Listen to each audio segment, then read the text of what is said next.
Bonjour et bienvenue sur cette vidéo. Je suis Assia, la fondatrice du mouvement des Sentinelles de l'Invisible.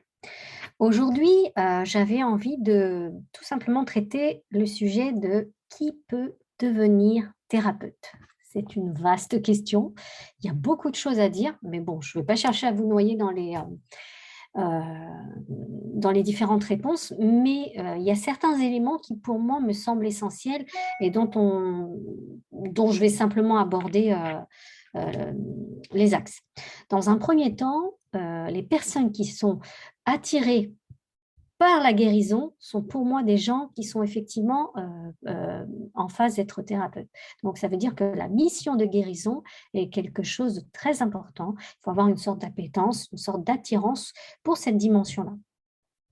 Aimer le processus de guérison ou tout ce qui touche à l'aspect de guérison.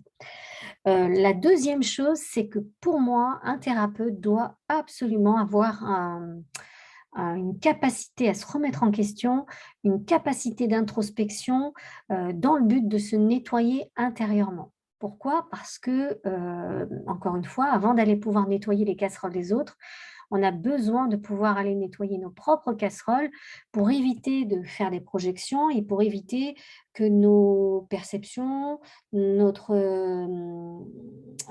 discernement puissent être pollués, saturés, d'abord parce que l'on porte, nous, nos propres charges.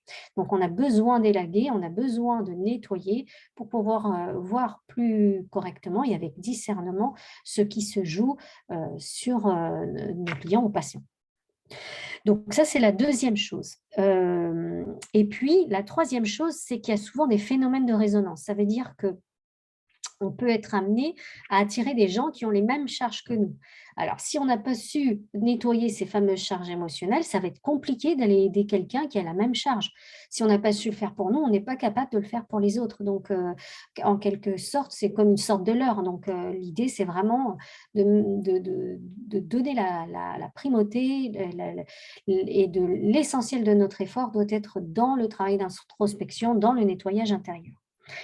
Ensuite, un thérapeute doit être quelqu'un qui est, il n'est pas obligé d'être clairvoyant, pas obligé d'être clairaudient. Par contre, il se doit d'être dans le ressenti, beaucoup dans le ressenti et beaucoup dans l'intuition. Pourquoi? Parce que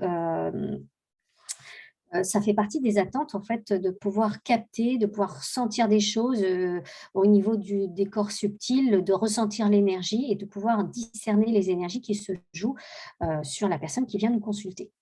Ensuite, bien évidemment que l'humilité, le don de soi, d'être vraiment dans le mode service, c'est-à-dire que je suis à la disponibilité des autres, je ne m'approprie pas les guérisons des autres et je ne cherche pas la reconnaissance à travers mes clients. Ça, c'est hyper important. Pour moi, c'est basique, mais je préfère le répéter. Et puis, l'autre chose aussi, c'est d'être un canal. Ça veut dire quoi? Ça veut dire que les thérapeutes d'aujourd'hui doivent être en capacité de discerner quand ils utilisent leur vital ou quand qu'ils sont un canal et qu'ils utilisent l'énergie céleste ou terrestre, l'énergie de l'univers, plutôt que leur propre énergie leur vital. Ça, ils doivent pouvoir le dissocier. Une autre chose, c'est qu'ils doivent être, et ça je l'observe souvent, c'est être en capacité de recevoir l'argent. Beaucoup d'entre eux, pour des thérapeutes qui se lancent, ont énormément mal à recevoir, comme s'il y avait une sorte d'indignité à recevoir de l'argent pour avoir aidé en guérison. Mais ce qu'ils doivent comprendre, c'est que s'ils refusent l'argent, personne ne sera pris au sérieux si on fait du gratuit. Et en plus, on peut contracter une dette, c'est-à-dire que la personne lui est redevable et dans une autre vie, il y a quelque chose de karmique qui se joue. C'est pas intéressant. L'idée, c'est d'apprendre à recevoir pleinement l'argent et de reconnaître la valeur qu'on puisse apporter, puis d'être cohérent aussi entre le donner et recevoir. Voilà.